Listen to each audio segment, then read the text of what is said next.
한 주간 평안하셨습니까? 네. 이런 시가 있습니다. 인간의 신비라고 하는 글인데요. 인간의 신비가 있지. 기쁨은 함께하기 힘드나 슬픔은 서로 나눌 수 있고, 행복은 나눠 갖기 힘드나 고통은 공유할 수 있지. 얼마나 다행한 일인가. 크나큰 슬픔과 고통 속에서 우리가 하나로 이어질 수 있고 함께 나눌 수 있다는 가능성이. 얼마나 신비한 일인가.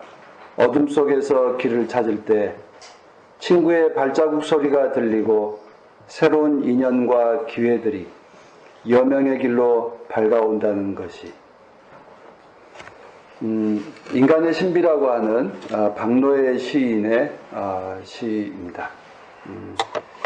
네, 옛말에도 이 말은 결코 박노해 시인만의 말이 아니라 예전에부터 사람들은 기쁨은 함께하기 힘들지만 슬픔은 서로 나눌 수 있다. 먼저 이런 말도 있었죠. 많은 사람들이 아마 공감하는 이 말이기도 합니다. 여러분들은 어떠세요? 여러분들의 경험에서 기쁨은 함께하지만 슬픔은 함께 나누지 못하더라 라고 하는 경험을 하신 분도 있을 수도 있고요. 고통은 함께 나누지만 정작 좋은 일이 생길 때는 혼자 독점하더라, 함께 나누지 못하더라 라고 하는 이런 일들도 우리가 경험합니다. 살면서 이런 일도 또 저런 일도 경험하게 되지만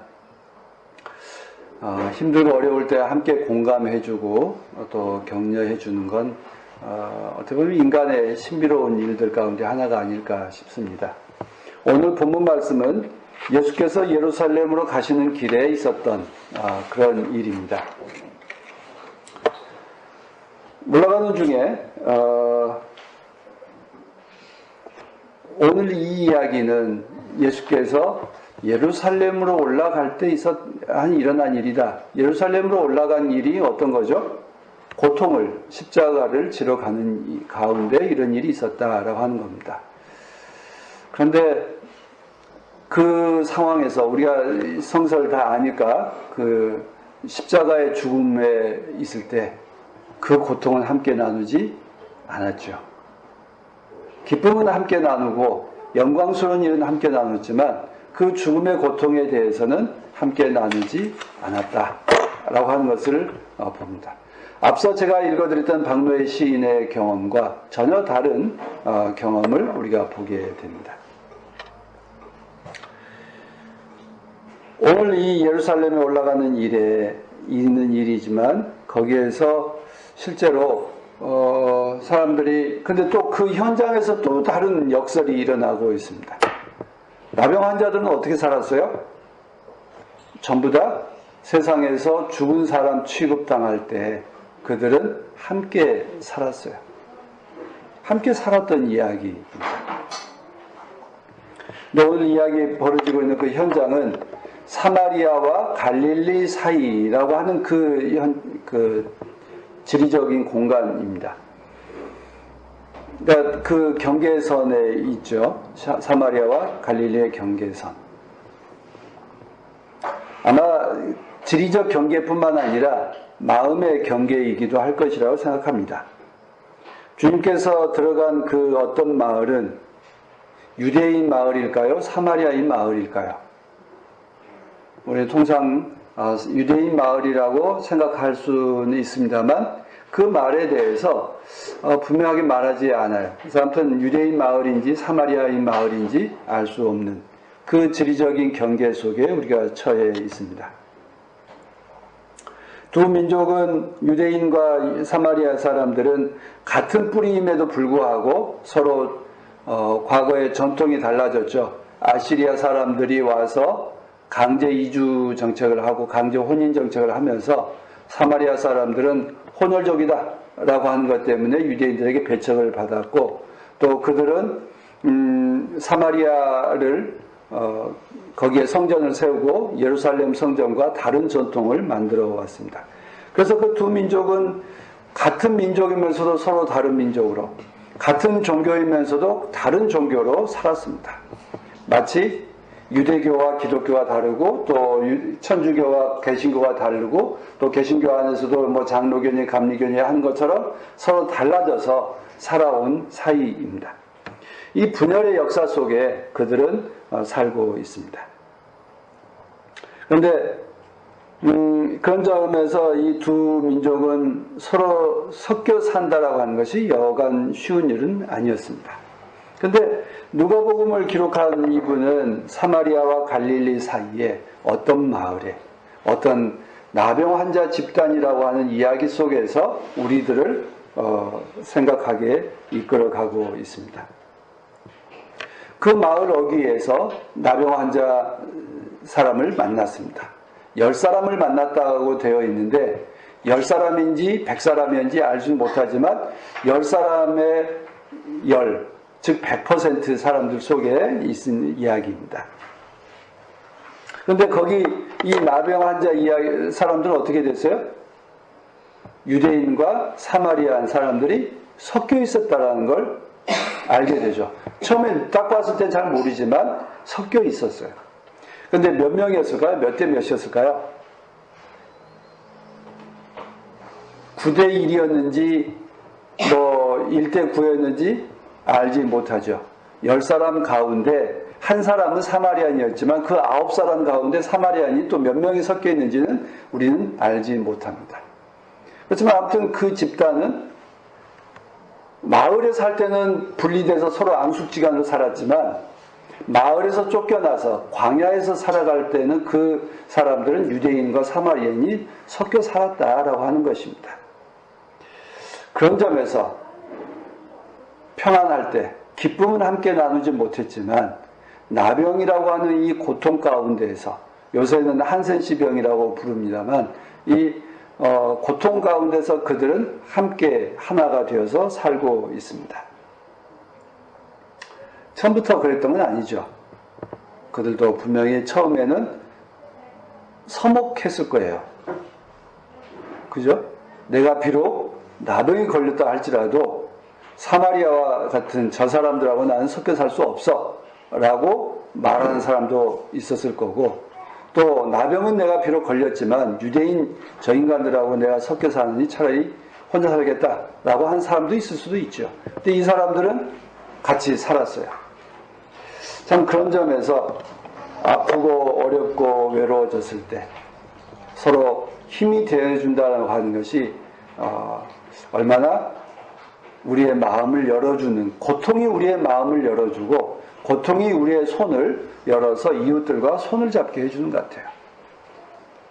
기쁨은 나 혼자 잡고 싶지만,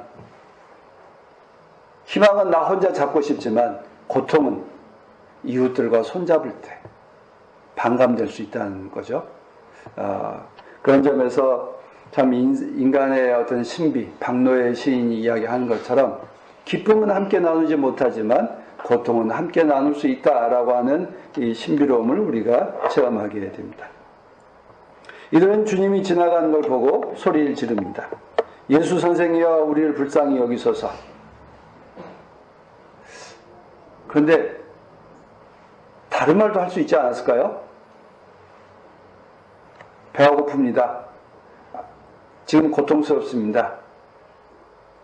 아니면 나를 빨리 낫게 좀 해주세요. 기적 좀 베풀어 주세요. 라고 직접적으로 말할 수 있을 텐데 이들은 불쌍히 여겨달라고 이런 말을 합니다.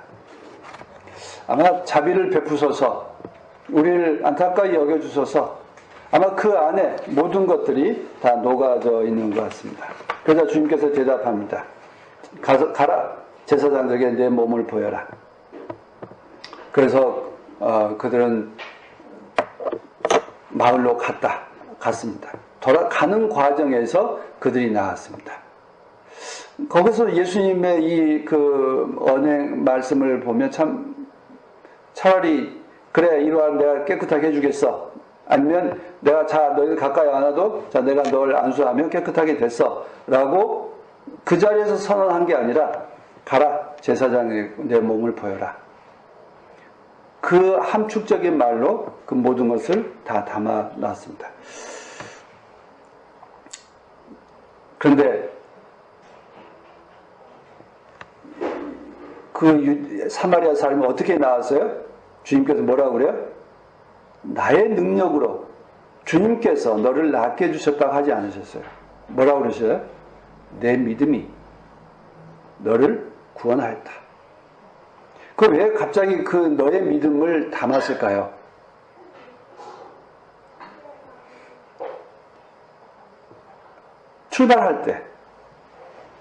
출발할 때 이들이 나았을까요?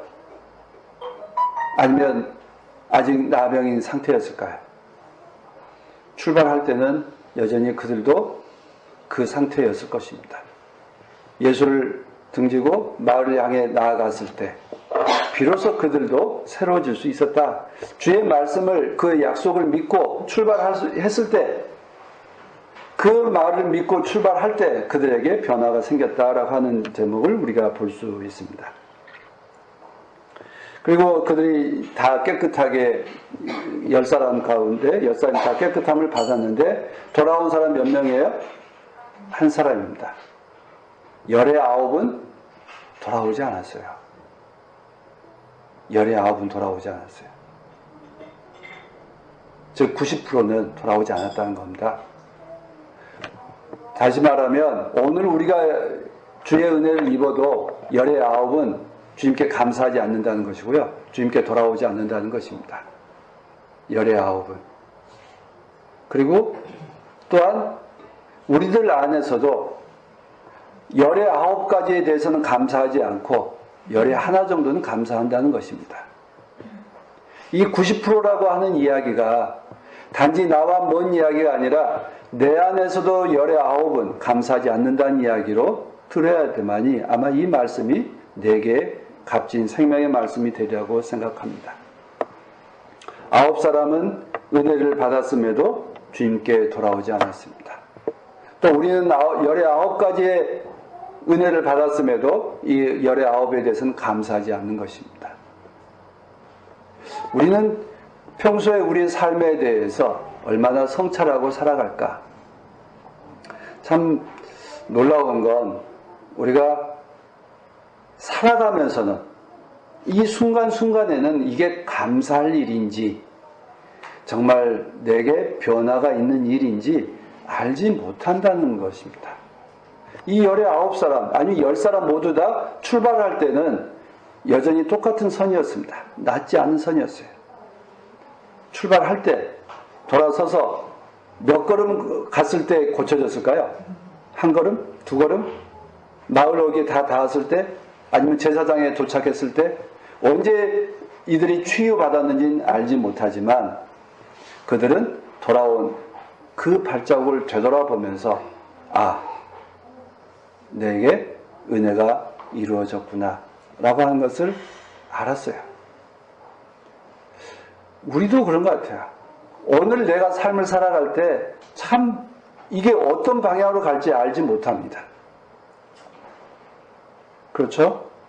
여러분 지금 이 순간에 이 말을 들었을 때 이 말이 여러분들의 삶 속에서 어떤 영향가가 될지 우리는 알지 못합니다.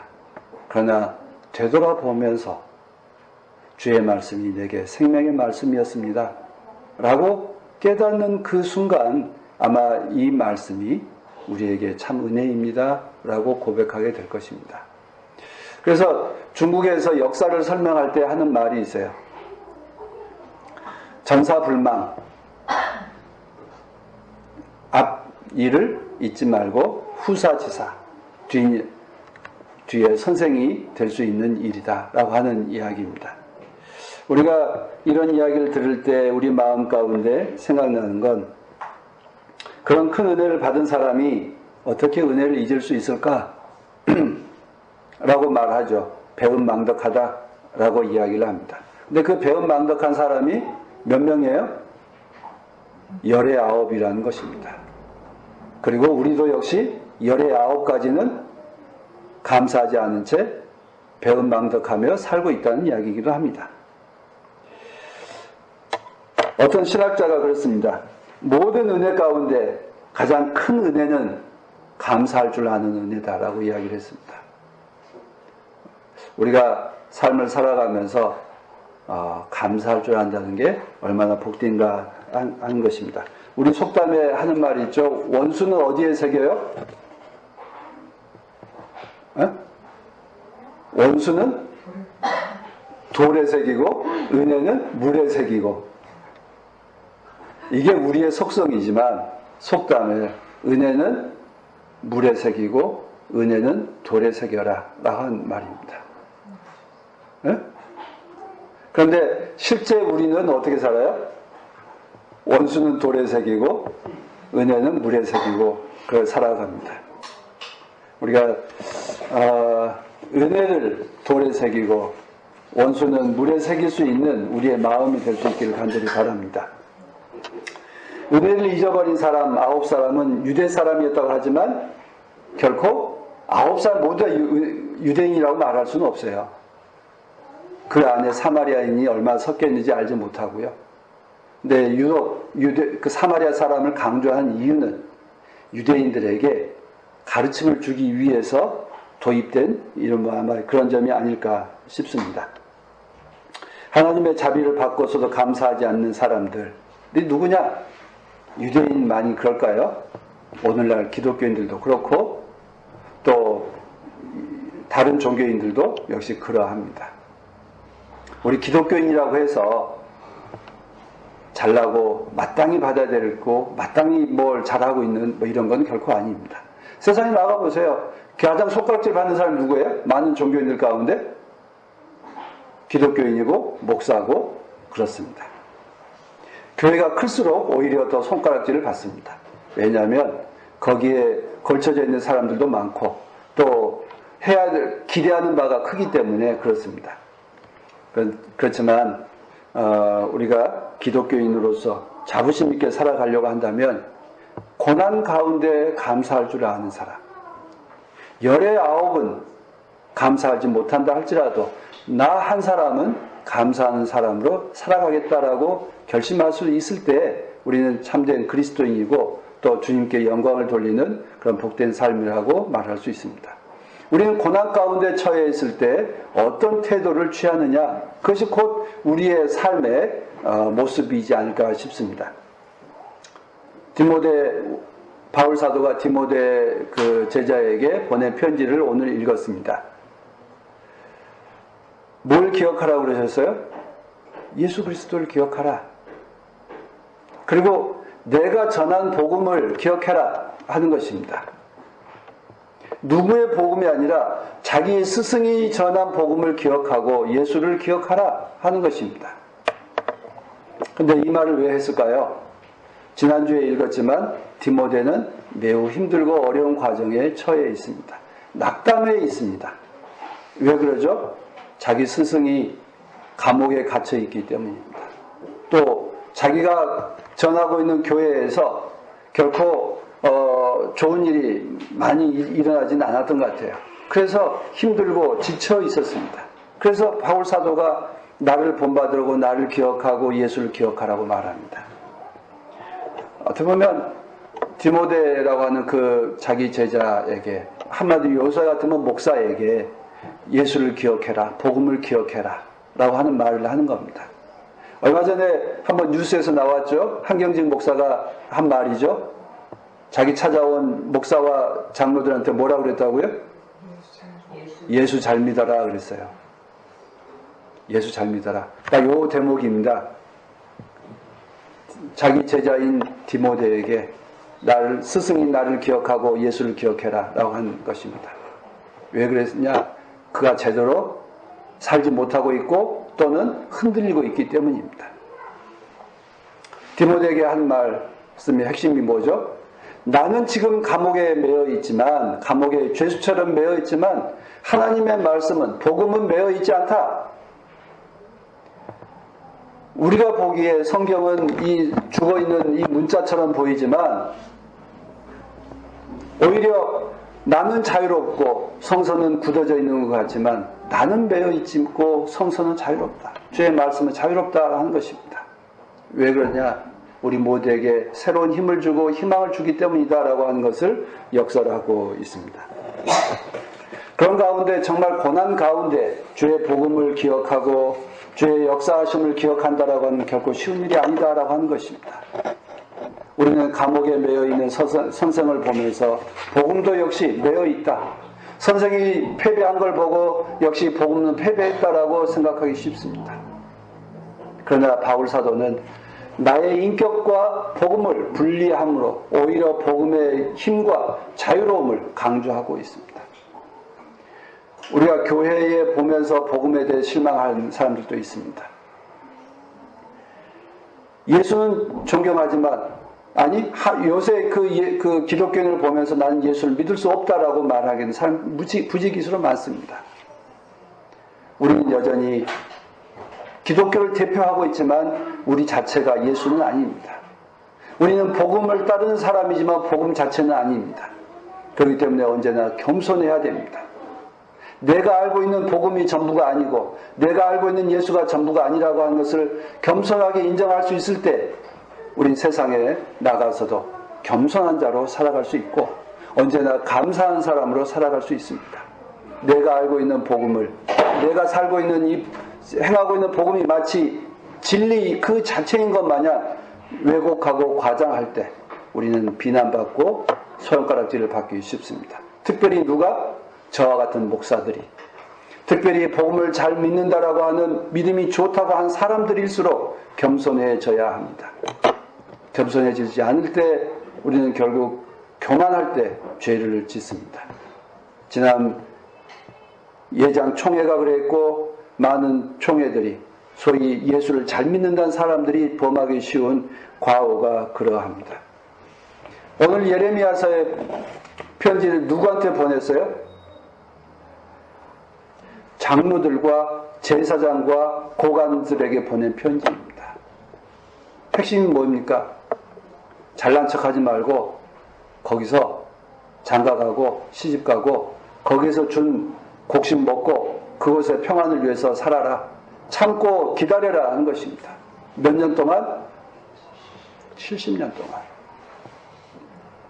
주의 복음은 주의 약속은 70년 후에 이루어질 테니까 참고 기다려라. 기다리는 것이 너희들의 도리다. 참고 견디고 인내하는 것이 너희들의 도리다. 라고 하는 것을 일깨워줍니다. 누구에게요? 하나님을 잘 안다고 자신하는 장로들과 제사장들과 고관 대작들에게 가르치고 있습니다. 오늘날 복음을 잘 안다라고 하는 오늘 우리 그리스도인들에게 이 말씀을 하는 것입니다. 고난 가운데 처해도 참고 견뎌라. 기다려라. 그것이 그 이후에 은혜가 있고 희망이 있고 새로운 번영이 있을 것이다. 감사는 참고 견디는 과정에서 만들어지는 것입니다. 오늘 제가 이 새 복음을 통해 본문 말씀을 통해서 고난 가운데 감사, 고난 속에서 감사라고 제목을 정한 것도 그러합니다. 우리는 열의 아홉에 치유받은 사람들처럼 감사를 잊어버리기 쉽습니다. 그러나 늘 고난 속에서도 감사할 수 있는 그 단 한 사람의 사마리아인이 우리의 모범이 된 것처럼 우리도 언제나 감사하고 잊지 않고 찬양할 줄 아는 그런 복된 삶을 살아갈 수 있게 되기를 간절히 소망합니다. 우리는 고난은 함께 나누나 기쁨은 함께 나누지 못하는 인간의 이 역설 속에 우리가 살고 있습니다. 우리는 고난 가운데서도 감사, 기쁨 가운데서도 감사할 줄 아는 참으로 온전한 인간을 회복할 수 있게 되기를 간절히 축원합니다. 기도하십시다.